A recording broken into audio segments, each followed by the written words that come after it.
Hello. As Kara was saying, I'm Steve Thomas. You may know me as Scoops. I've been doing this for half my life, 14 years. So, yeah. So, it's a little busy, but basically these are, so the hashing algorithms, or well, the authentic, or storing passwords, they have hardness levels. Basically, if we put them all on the level playing field, such that like they all take 100 milliseconds or like 12 years or something, this is how they'd be ranked. Some of them are actually, you can't change the hardness. There's scrypt, selectable amount of memory, then bcrypt, that would be a good one. Whoops.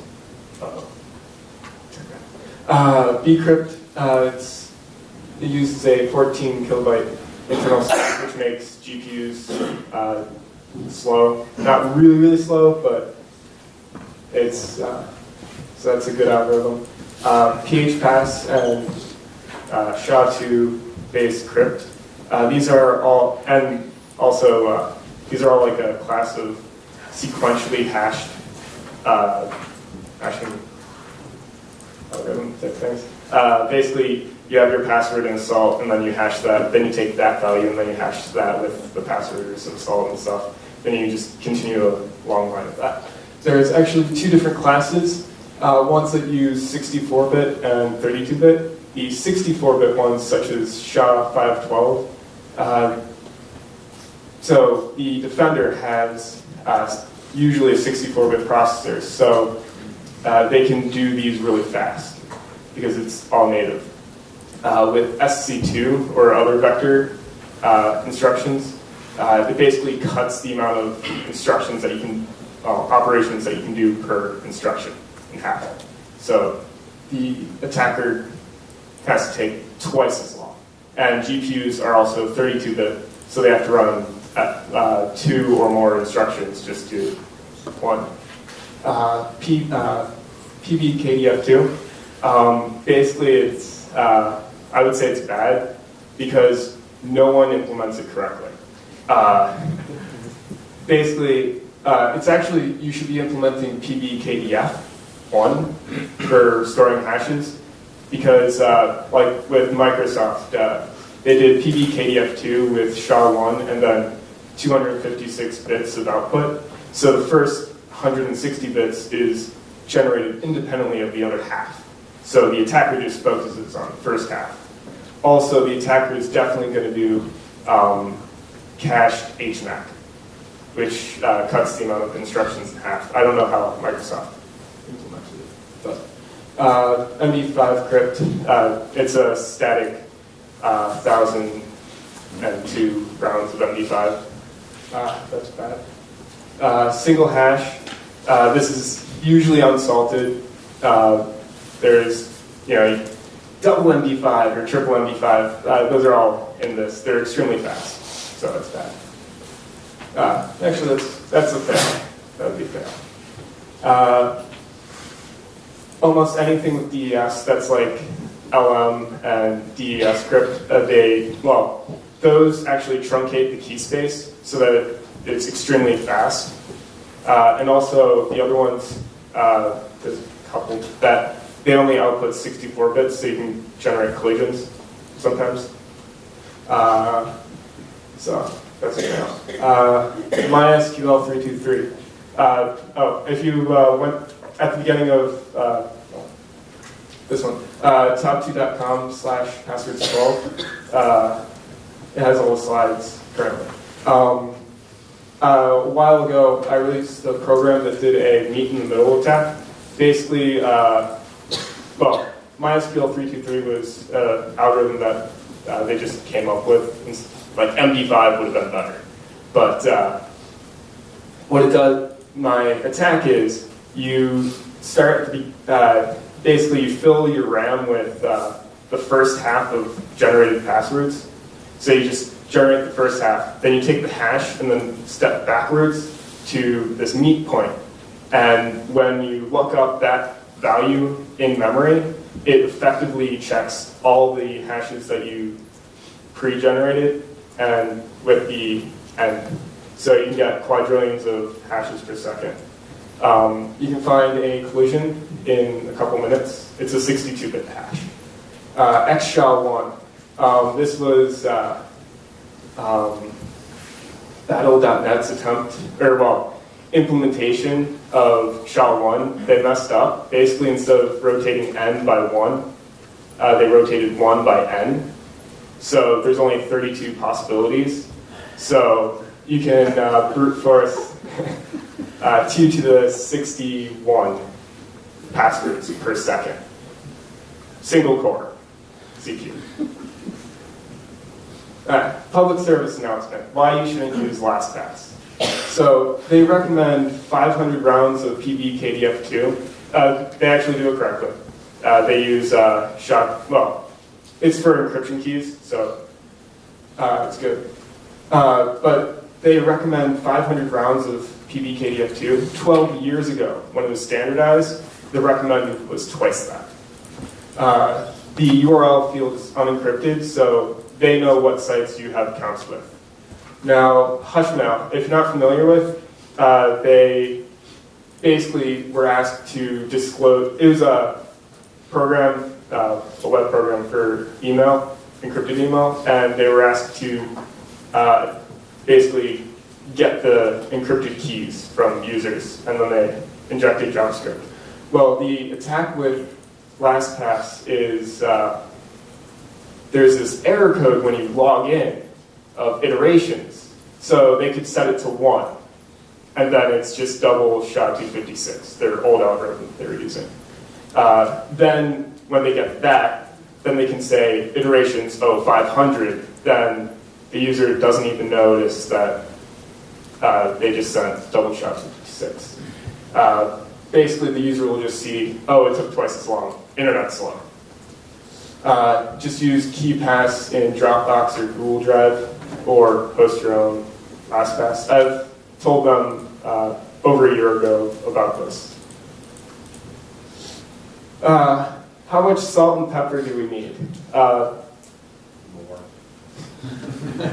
Well, I was told by Soler, designer, that I should only refer to salt as the cryptographic salt for hashes.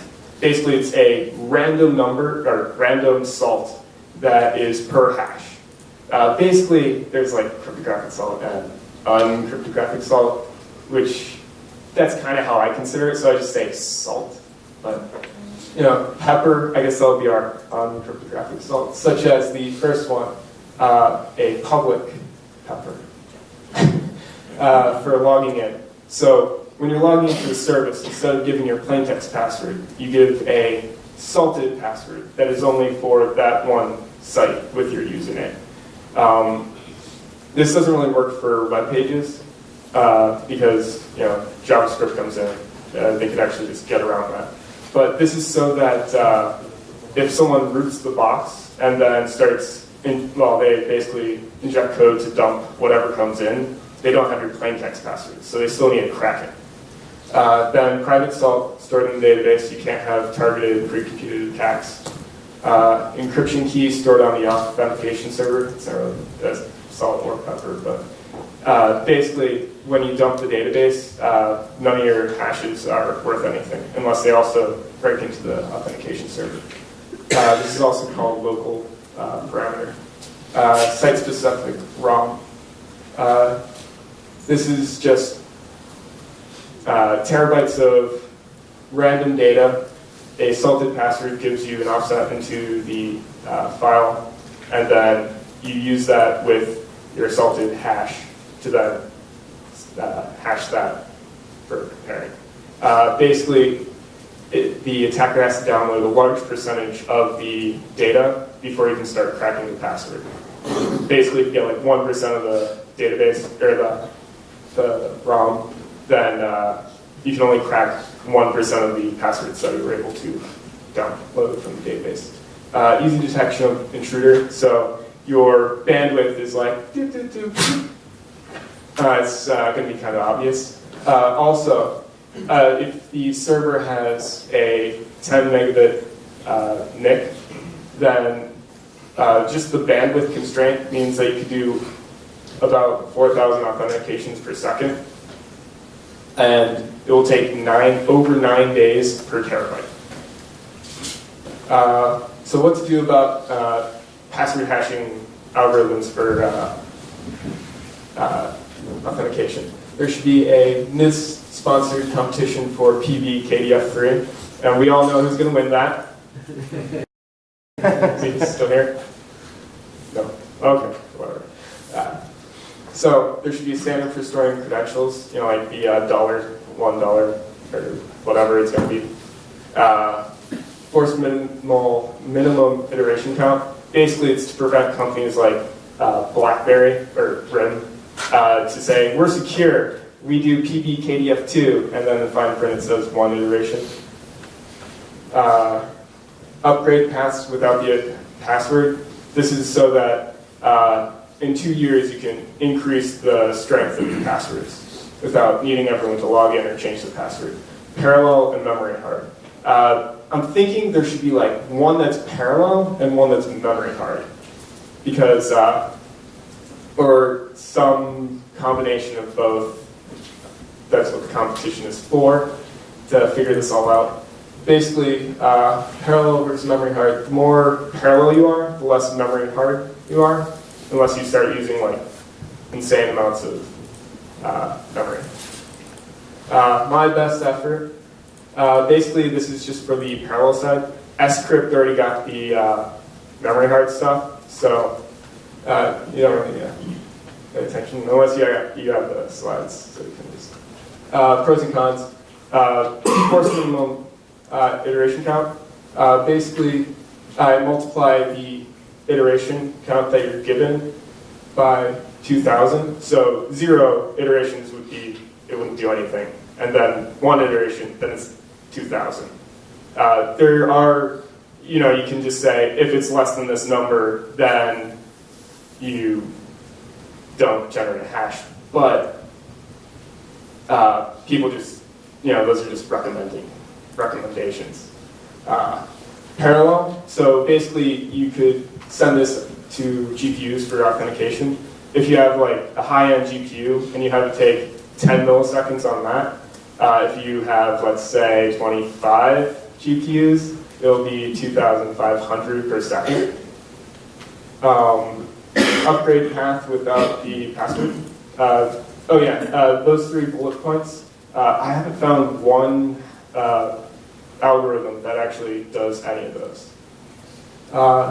The only problems is no site-specific ROM unless you do it at the beginning, which means that it's less efficient. Or you could do it in the middle, but then you have to modify the algorithm. Not memory hard unless the hashing algorithm, the hash, is actually memory hard, such as like bcrypt with a hardness of 0, which is 2 to the 0, which is 1 iteration. So it would be as hard as bcrypt 11, which isn't really feasible right now. But with AVX2, that's going to add some instructions such that you can do bcrypt nicely parallel. That's about it. Questions?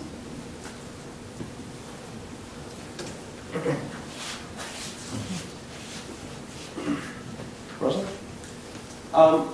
So I know that you were pushing for a parallel password derivation function. It seems like going serial would be better in terms of slowing people down. It doesn't. It wouldn't just go wide essentially. Why do you prefer parallel over serial for password stuff? Okay.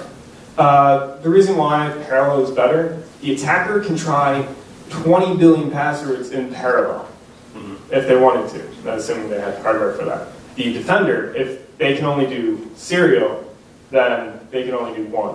So with AVX or SC2, you can do 4 4 in parallel per thread, and that's increasing to 8 next quarter, I think. Okay, so basically you're allowing the defender to make more effective use of their hardware to give the attacker less of an edge. Yeah. Okay. Basically, it's just a ratio between attacker speed and defender speed. That And makes if they're sense. both parallel, then they're running the same code, basically. Any other questions?